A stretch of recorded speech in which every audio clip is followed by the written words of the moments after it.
খবর পড়ছি পার্থপ্রতিম মিত্র। প্রথমে বিশেষ বিশেষ খবর। লাদাখে 5টি নতুন জেলা গঠনের সিদ্ধান্ত নিয়েছে কেন্দ্রীয় সরকার। সিঙ্গাপুরে আজ দ্বিতীয় পর্বের ভারত সিঙ্গাপুর মন্ত্রী পর্যায়ের গোল বৈঠক শুরু হতে চলেছে।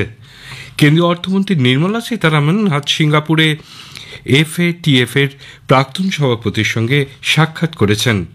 প্রতিরক্ষামন্ত্রী রাজনাথ সিং গতকাল মার্কিন যুক্তরাষ্ট্র সফরের শেষ দিনে ন্যাশনাল সিভিক রাইটস মিউজিয়াম পরিদর্শন করে ভারতীয় বংশোদ্ভূতদের সঙ্গে সাক্ষাৎ করেন। আরজিকর হাসপাতালে আন্দোলনরত জুনিয়র ডাক্তাররা আজ গণকনভেনশনে পরবর্তী কর্মসূচি স্থির করবেন। আজ জন্মাষ্টমী। নানা ধর্মীয় আচার অনুষ্ঠানের মধ্যে দিয়ে পালিত হচ্ছে ভগবান শ্রীকৃষ্ণের এই জন্মতিথি। পাকিস্তানের বালুচিস্তান প্রদেশের মুসাখেল জেলায় বন্দুকবাজের আক্রমণে কমপক্ষে 23 জন নিহত হয়েছেন। আসছি বিস্তারিত খবরে। কেন্দ্রশাসিত অঞ্চল লাদাখে জান্সকার, দ্রাস, সাম, নুব্রা এবং চাংথার নামে 5টি নতুন জেলা গঠনের সিদ্ধান্ত নিয়েছে কেন্দ্রীয় সরকার। এক সোশ্যাল মিডিয়া পোস্টে কেন্দ্রীয় স্বরাষ্ট্রমন্ত্রী অমিত শাহ বলেন, প্রধানমন্ত্রী নরেন্দ্র মোদীর ভাবনাকে বাস্তবায়িত করতে একটি উন্নত ও প্রগতিশীল লাদাখ গঠনের জন্য স্বরাষ্ট্র মন্ত্রক এই 5টি নতুন জেলা গঠন করছে। লাদাখের মানুষের দরজার গোড়ায় সরকারি সুবিধায় পৌঁছে যাবে বলে উল্লেখ করেন অমিত শাহ। এখানকার জনগণের জন্য আরও সুযোগ তৈরি করতে সরকার বদ্ধপরিকর বলেও তিনি জানান। সিঙ্গাপুরে আজ দ্বিতীয় পর্বের ভারত সিঙ্গাপুর মন্ত্রী পর্যায়ের গোল বৈঠক শুরু হতে চলেছে। কেন্দ্রীয় অর্থমন্ত্রী নির্মলা সীতারামন, বিদেশমন্ত্রী ডক্টর এস জয়শঙ্কর, শিল্প বাণিজ্য মন্ত্রী পীয়ূষ গোয়েল এবং তথ্য সম্প্রচার ও রেলমন্ত্রী অশ্বিনী বৈষ্ণব বৈঠকে ভারতের প্রতিনিধিত্ব করছেন। এদিকে শিল্প ও বাণিজ্যমন্ত্রী পীয়ূষ গোয়েল গতকাল সিঙ্গাপুরে দ্বিপাক্ষিক বাণিজ্য এবং বিনিয়োগের নানা দিক নিয়ে বাণিজ্যিক সংস্থাগুলির সঙ্গে কথা বলেন। এক বিবৃতিতে মন্ত্রক জানিয়েছে যে ভারত ও সিঙ্গাপুরের মধ্যে বিভিন্ন ক্ষেত্রে বাণিজ্য সুযোগের নানা সম্ভাবনা নিয়েও বিস্তারিত আলোচনা হয়। ভারতের দ্রুত অর্থনৈতিক বিকাশ এবং বিভিন্ন ক্ষেত্রে সহযোগিতার পরিবেশকে কাজে লাগিয়ে দেশে বিনিয়োগ বৃদ্ধির দিকে বিশেষভাবে নজর দেওয়া হয়েছে। এর মধ্যে ক্ষুদ্র ও মাঝারি শিল্পোদ্যোগ রয়েছে। কেন্দ্রীয় মন্ত্রী Goyal Singapore Institute of Technical Education পরিদর্শন করেন। ভারতীয় প্রতিনিধি দলের মন্ত্রীরা আজ সিঙ্গাপুরের রাষ্ট্রপতি থারমান সাম্মুগারাথম এবং প্রধানমন্ত্রী লরেন্স ওঙ্গের সঙ্গে সিঙ্গাপুরে এক বৈঠকে মিলিত হন। রাষ্ট্রপতি দ্রৌপদী মুর্মু এবং প্রধানমন্ত্রী নরেন্দ্র মোদীর শুভেচ্ছা বার্তা সে দেশের রাষ্ট্রপতি ও প্রধানমন্ত্রীর কাছে পৌঁছে দেন তারা। এর আগে কেন্দ্রীয় অর্থমন্ত্রী নির্মলা সীতারামন আজ সিঙ্গাপুরে ফাইন্যান্সিয়াল অ্যাকশন টাস্ক ফোর্সের প্রাক্তন সভাপতি টি রাজা কুমারের সঙ্গে সাক্ষাৎ করেন। এফএটিএফ এর সভাপতি হিসেবে তার মেয়াদ সফলভাবে শেষ করার জন্য শ্রী কুমারকে অভিনন্দন জানান তিনি। প্রাক্তন এফএটিএফ সভাপতির সময়কালে সংস্থার কাজ সুষ্ঠুভাবে সম্পন্ন করা এবং ভারতের পারস্পরিক মূল্যায়ন সংক্রান্ত প্রতিবেদন গ্রহণের জন্য অর্থমন্ত্রী সন্তোষ প্রকাশ করেন। প্রতিরক্ষামন্ত্রী রাজনাথ সিং গতকাল মার্কিন যুক্তরাষ্ট্র সফরের শেষ দিনে টেনেসির মেমফিসে ন্যাশনাল সিভিল রাইটস মিউজিয়াম পরিদর্শন করেন। একই সঙ্গে তিনি সেখানকার ভারতীয় বংশোদ্ভূতদের সঙ্গে আলাপচারিতায় মিলিত হন। মেমফিস, আটলান্টা এবং নাসভিল থেকে আগত ভারতীয় বংশোদ্ভূতদের উদ্দেশ্যে শ্রী সিং বলেন, সমাজ বিজ্ঞান এবং অর্থনীতিতে তাদের অবদান ভোলার নয়। ভারত ও আমেরিকার সুসম্পর্ক বজায় রাখতে প্রবাসী ভারতীয়রা সেতু বন্ধনের কাজ করেন বলে তিনি জানান। ন্যাশনাল সিভিল রাইটস মিউজিয়ামে মার্কিন লুথার কিং জুনিয়রের পাশাপাশি 2019 সালে মহাত্মা গান্ধীর 150তম জন্মবার্ষিকীতে গান্ধীজির অসহযোগ আন্দোলন সম্পর্কিত প্রদর্শনীর উদ্যোগ নেওয়ার জন্য তিনি ভারতীয়দের প্রতি কৃতজ্ঞতা প্রকাশ করেন। বিচার প্রক্রিয়াকে যতটা সম্ভব সহজ ও স্বচ্ছ করে তোলা সকলের সম্মিলিত দায়িত্ব বলে প্রধানমন্ত্রী নরেন্দ্র মোদী জানিয়েছেন। যোধপুরে গত সন্ধ্যায় রাজস্থান হাইকোর্টের প্ল্যাটিনাম জয়ন্তী উদযাপনের সমাপ্তি অনুষ্ঠানে যোগ দিয়ে তিনি বলেন, ন্যায় বিচারের কাজকে আরও সরল করে তুলতে বহু ঐতিহাসিক ও নির্ণায়ক পদক্ষেপ গ্রহণ করেছে ভারত। বর্তমান সময়ে অপ্রয়োজনীয় বহু আইন বাতিল করা হয়েছে, আনা হয়েছে নতুন ফৌজদারি আইন। নতুন ভারত গঠনের লক্ষ্যে সংস্কার ও আধুনিকীকরণ একান্ত প্রয়োজন বলে তিনি মন্তব্য করেন। প্রধানমন্ত্রী বলেন, বিচার ব্যবস্থায় প্রযুক্তি গুরুত্বপূর্ণ ভূমিকা পালন করছে। ব্রাজিলের বিদেশমন্ত্রী মাউরো ভিয়েরা ভারতে 4 দিনের সফরে গতকাল সন্ধ্যায় নতুন দিল্লি পৌঁছেছেন। বিদেশ মন্ত্রক জানিয়েছে, ভিয়েরার সফর ভারত ও ব্রাজিলের মধ্যে কৌশলগত অংশীদারিত্বকে আরও শক্তিশালী করবে।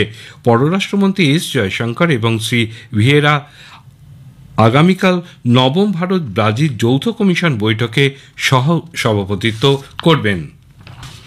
রিজার্ভ ব্যাংকের গভর্নর শক্তিকান্ত দাস বলেছেন, ডিজিটাল পেমেন্টের ক্ষেত্রে জেম, ইউপিআই এবং ইউএলআই যুগান্তকারী পদক্ষেপ।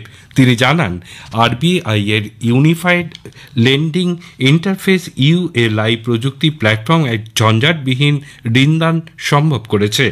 শক্তিকান্ত দাস আজ বেঙ্গালুরুতে আরবিআই অ্যাট 90 কর্মসূচির অধীনে global conference on digital public infrastructure and emerging technology শীর্ষক সম্মেলনে উদ্বোধনী ভাষণে অংশ নিয়ে বলেন, ডিজিটাল পেমেন্ট খুব দ্রুত ও সুরক্ষিত লেনদেনকে সুনিশ্চিত করে। এই খবর শুনছেন আকাশবাণী থেকে। আজিকর হাসপাতালে 9 আগস্টের ঘটনায় বিচার চেয়ে আন্দোলনরত জুনিয়র ডাক্তাররা পরবর্তী কর্মসূচি ঘোষণা করতে আজ একটি গণকনভেনশনের ডাক দিয়েছে। ওয়েস্ট বেঙ্গল জুনিয়র ডক্টরস ফ্রন্টের এক বিবৃতিতে বলা হয়েছে, জুনিয়র ডাক্তারদের কর্মবিরতির জেরে স্বাস্থ্য পরিষেবার বেহাল দশা, কেন্দ্রীয় বাহিনী দিয়ে আজিকরকে সুরক্ষিত করার পরেও কাজে যোগ না দেওয়ার কোনো কারণ থাকতে পারে না, এইসব প্রচার করা হচ্ছে। কিন্তু প্রতিটি মেডিকেল কলেজে এমার্জেন্সি সহ সমস্ত বিভাগ চালু আছে। সিনিয়র ডাক্তাররা বাড়তি দায়িত্ব নিয়ে কাজ করছেন, তারাও কাজে ফিরতে চান, কিন্তু সিআইএসএফ দিয়ে আরজিকরকে মুড়ে ফেললেও আসল অপরাধীদের আড়াল করার জন্য যদি হাসপাতালের ভিতরের কোনো চক্র সক্রিয় থাকে ও তাতে পুলিশের যদি মদত থাকে, তাহলে তাদের নিরাপত্তা কোথায়, সেই প্রশ্ন তুলেছেন আন্দোলনরত জুনিয়র ডাক্তাররা। অবিলম্বে দোষীদের শনাক্তকরণ এবং দৃষ্টান্তমূলক শাস্তি, সন্দীপ ঘোষকে সাসপেন্ড, কলকাতার পুলিশ কমিশনারের পদত্যাগ ও প্রয়োজনে তাকে বিচার বা তদন্তের আওতায় আনা এবং প্রতিটি কলেজে ভয়ের রাজনীতি বন্ধ করার দাবি জানিয়েছে জুনিয়র ডক্টরস ফ্রন্ট। যথাযথ ধর্মীয় উদ্দীপনায় শ্রীকৃষ্ণের জন্মদিন জন্মাষ্টমী উৎসব আজ দেশ জুড়ে পালিত হচ্ছে। ভক্তরা ভগবান কৃষ্ণের পূজার জন্য বিভিন্ন মন্দিরে ভিড় করছেন। উত্তরপ্রদেশের মথুরা এবং বৃন্দাবনে ভগবান কৃষ্ণের জন্মতিথি উদযাপনের জন্য মন্দিরগুলিতে বিপুল জনসমাগম হয়েছে। ভগবান কৃষ্ণের জন্মস্থান মথুরায় বাঁকি বিহারী মন্দির, প্রেম মন্দির, ইস্কন মন্দির এবং শ্রীকৃষ্ণ জন্মভূমি মন্দির সহ হাজার হাজার মন্দিরকে সুসজ্জিত করা হয়েছে। শ্রীকৃষ্ণ জন্মাষ্টমী উপলক্ষে রাষ্ট্রপতি দ্রৌপদী মুর্মু দেশ ও বিদেশের সমস্ত ভারতীয় নাগরিককে শুভেচ্ছা জানিয়েছেন। উপরাষ্ট্রপতি জগদীপ ধনখড়ও জন্মাষ্টমী উপলক্ষে দেশবাসীকে শুভেচ্ছা জানিয়েছেন। তিনি বলেছেন, ভগবান শ্রীকৃষ্ণ প্রেম, ভালোবাসা, জ্ঞান এবং ন্যায়ের প্রতীক। 3 দিনের সফরে ভারতীয় নৌবাহিনীর যুদ্ধজাহাজ আইএনএস মুম্বাই আজ কলম্বো পৌঁছেছে। বন্দরে পৌঁছানোর সঙ্গে সঙ্গেই শ্রীলঙ্কার নৌবাহিনী আনুষ্ঠানিকভাবে রণতরীটিকে স্বাগত জানায়। শ্রীলঙ্কার কোনো বন্দরে আইএনএস মুম্বাইয়ের এটি প্রথম সফর।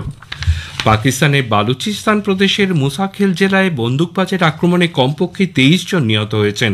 সরকারি সূত্রে জানা গেছে, আজ সকালে ট্রাক এবং বাস থেকে নামিয়ে পরিচয় যাচাই করার পর তাদের গুলি করে মারা হয়।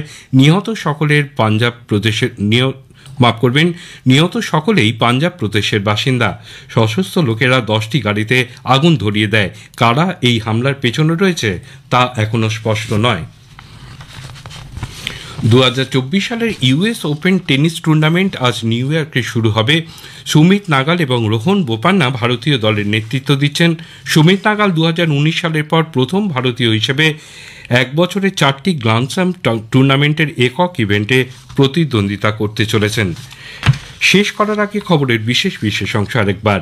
লাদাখে 5টি নতুন জেলা গঠনের সিদ্ধান্ত নিয়েছে কেন্দ্রীয় সরকার।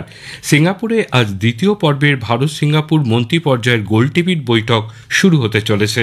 কেন্দ্রীয় অর্থমন্ত্রী নির্মলা সীতারামন আজ সিঙ্গাপুরে এফএটিএফ এর প্রাক্তন সভাপতির সঙ্গে সাক্ষাৎ করেছেন। প্রতিরক্ষামন্ত্রী রাজনাথ সিং গতকাল মার্কিন যুক্তরাষ্ট্র সফরের শেষ দিনে ন্যাশনাল সিভিক রাইটস মিউজিয়াম পরিদর্শন করে ভারতীয় বংশোদ্ভূতদের সঙ্গে সাক্ষাৎ করেন। খবর শেষ হলো।